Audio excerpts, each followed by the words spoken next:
Hey guys, my name's Diana, and welcome to the June episode of InnoGames TV. Now, you're probably wondering, why is she all blue? Well, it's to celebrate the launch of our game Elvenar in the German and international markets. How are we gonna do that? Well, with 2 tickets to Gamescom. But before we get into that, let's go right to the overview. We start the show off with Elvenar introducing the major ways of playing the game, trading or fighting. Forge of Empires gets all summary on us with an outlook to their upcoming event. Then we move over to Tribal Wars 2, where they show you how to conquer an enemy's village. Then Grepolis introduces to us their new event, Commander of Rome. Last but not least, Andreas from the West tells us some myths and mysteries of the game. So what do you actually have to do to win those 2 Gamescom tickets? Well, that's easy. First, go to this link, then download the printout of the Elvenar crown and take a picture with it. Don't forget to send it to us to tv@innogames.com, and remember, be creative. If you're having problems with that, don't worry, we'll post a tutorial up in our blog. Now, let's go to Elvenar, where Timon and Oliver show you 2 ways to play the game. Hello everyone! This is Oliver and Timon from the Elvenar team. Maybe you have always wanted to know if there is a best practice to play our game, a perfect setup of your city. The answer is no. In Elvenar you can choose different playstyles and each results in a different cityscape. So today we will take a closer look at 2 of those styles. If you like fighting, as much as I do, and you tend to solve conflicts with your fists rather than your pocket, you should build up a city that can produce many troops fast.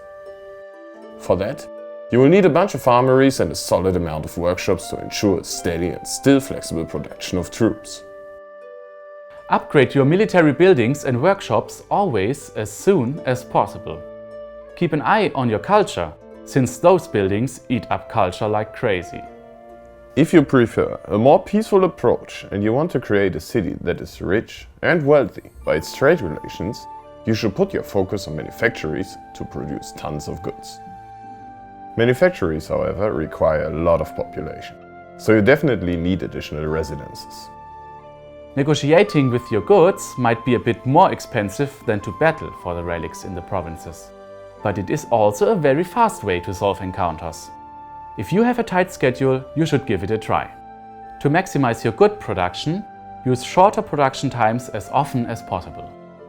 Now, go out and find your preferred playstyle. Of course, you can change it over time. Just give it a try, visit elvenar.com, tell us about it in the forums, and keep on playing. Is it me or is it getting hot in here? Oh no, it's just that summer's coming, and with it, the summer event for Forge of Empires, which Per will show you a brief overview. Hello Forge fans, my name is Per Kröger. I'm a game designer of your beloved game, and because I'm wearing my summer hat today, that's an indicator for you that our summer event is gonna hit the game very soon. And as a little teaser for it, I want to show you today our set of brand new buildings. Okay, this is the set of our brand new summer buildings. They're all Oriental themed, and they all can be won in the new summer event. First, I want to show you the Sphinx. It's a regular decoration, but it looks awesome. And you'll see the Oriental theme in it. You can match it with a ziggurat here, that's a new residential building, and this one basically provides free population. So it provides population, it provides coins as normal, but it also provides happiness, and it always provides as much happiness as this building provides population. So put it in your city and you basically have free population, which doesn't cost any happiness. Next, check out this awesome building. It's the Caravanserai. It's also a residential building, and it has a unique effect when you motivate it. When you do, it produces goods, kind of like the Oasis, one of each good from your current era. And it also produces medals, kind of like the Shrine of Awe. So, have this building in your city and make sure it always stays motivated to gain the maximum bonus from it. And lastly, I want to show you this really amazing new building. It's the Bazaar. It's a production building, although it can't be motivated, but it can be plundered. And in this production building, you have the choice of what you want to produce. Check it out. You enter here and you can choose supplies, coins, you can produce guild power, you can go for medals, you can produce goods from your era, or you can even produce forge points. So choose which one you need, choose which one you want. This building gives it all to you, you just have to choose what you want. Alright people, that's it for today. I hope you're as enthusiastic about the new summer buildings as I am. Expect them to hit the game with the summer event very soon. Go out, enjoy the weather. See you around. Thanks, Per. You're always a pleasure to see. Now, let's move over to Tribal Wars 2, where they show you the importance of noblemen. Hey Tribal Warriors! I'm Bruthor, Lead Community Manager for Tribal Wars 2. Today, I'll explain the basics of how to noble enemy villages. There are a few things you will have to set up before you can conquer the world. First of all, you need to get your headquarters to level 20. Then you will be able to build an academy. An academy is required to recruit noblemen, who will then help your army to conquer your enemies' villages. Noblemen require coins before you can recruit them. You can mint coins in your academy. Now we have a few noblemen at our disposal, so let's conquer a village. Make sure to send enough troops with your nobleman, so you can defeat all defending troops. If you fail to do that, your nobleman might not return from his mission. Don't send more than one nobleman per attack, as it doesn't increase the loyalty drop. As soon as you feel confident with your army size, send the attack including your nobleman. For this video, we have skipped the travel time of our army to get the battle results right away. As we can see in our battle report, we have won the battle and the loyalty of the attacked village has dropped. A nobleman can reduce the loyalty of an attacked village by a value between 20 and 35 for each attack. In order to conquer this village, we will have to attack it multiple times. You shouldn't waste too much time between attacks for two important reasons. First, a village that suffers from loyalty loss will recover 1 loyalty point every hour.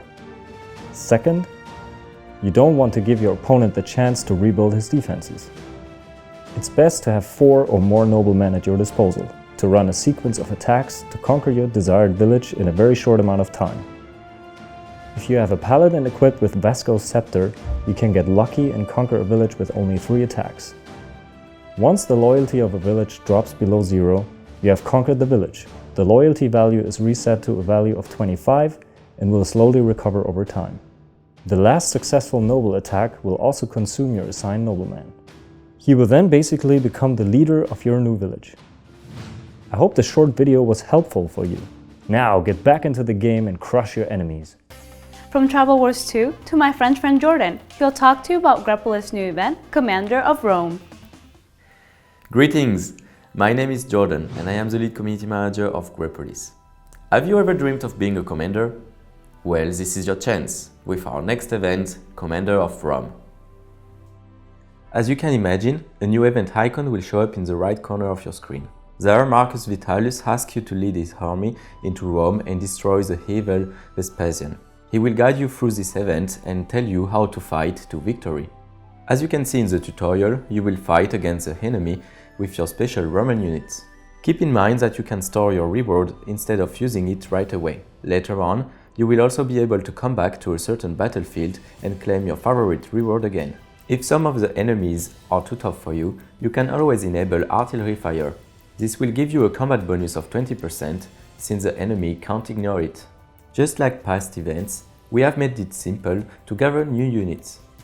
To do so, just follow Grepolis' regular gameplay. The battleground lets you see how many new units you recently got, but there will also be an indicator that lets you know when. You might have guessed it, you can get units 10 times a day, each time with a random amount. Now let me show you some cool features. As you can see, we added a daily and an overall ranking to this event. So you will have a lot of chances to get your hands on extra rewards and special awards. We added some new awards which you can achieve by just participating or climbing up the ranks successfully. So check them out. But how do you climb up the ranks? Simply fight through the battlegrounds and earn points. But be careful, choose your special units wisely as you might lose and miss the chance to earn some points. Speaking about fights, a healer will come every 7 hours and heal your injured units. After finishing the last stage of this event, you will gain an entire culture level and be introduced to another hero, Aphiledes. He is a thoughtful-looking hero of wisdom who will help you make research faster and cheaper for the town he is assigned. Last but not least, we implemented your feedback to Commander of Rome, so we made the map more comfortable to move. As you can see, the UI will hide itself while moving the map. This enables you to see more parts of the map at once and to keep a better overview about the upcoming battlegrounds. As Julius Caesar once said, I came, I saw, I conquered. So join our next event, check it out, and be the next conqueror. Thanks, Jordan. Now, let me introduce you to Andreas, who will talk to you about myths and mysteries in the West. Hello, I'm Andreas, the German community manager for the West. Today I'm going to present you some interesting and mysterious facts about the West. Let's check them out.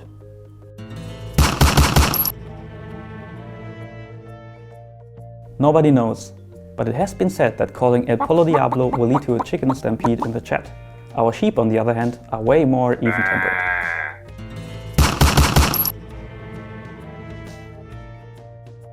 Every town in the West has a church the player can pray at. It is said to give you a bonus, but nobody knows exactly what that bonus might be. Over the last few years, the community has come up with a lot of ideas what this bonus might be. While we cannot tell you if any of these ideas are true, we still want to present you some of the things the community has come up with. Some of you believe you will only get a bonus if you pray wearing the sleepyhead set. That's an interesting idea. Wrong, but interesting.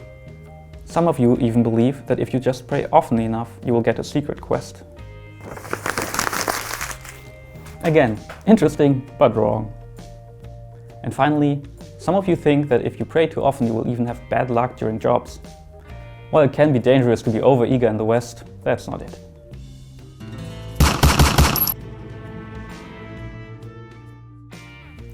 Usually, our community is very helpful towards new players.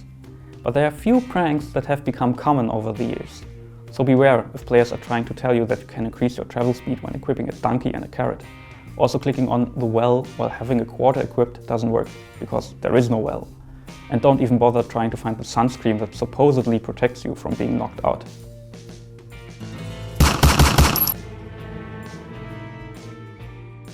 Some players have spotted strange things happening in the West, like big metal discs in the sand. But what could they be? What is their purpose? Where do they come from? Actually, I've seen them too, but I'm pretty sure they don't hold any special powers.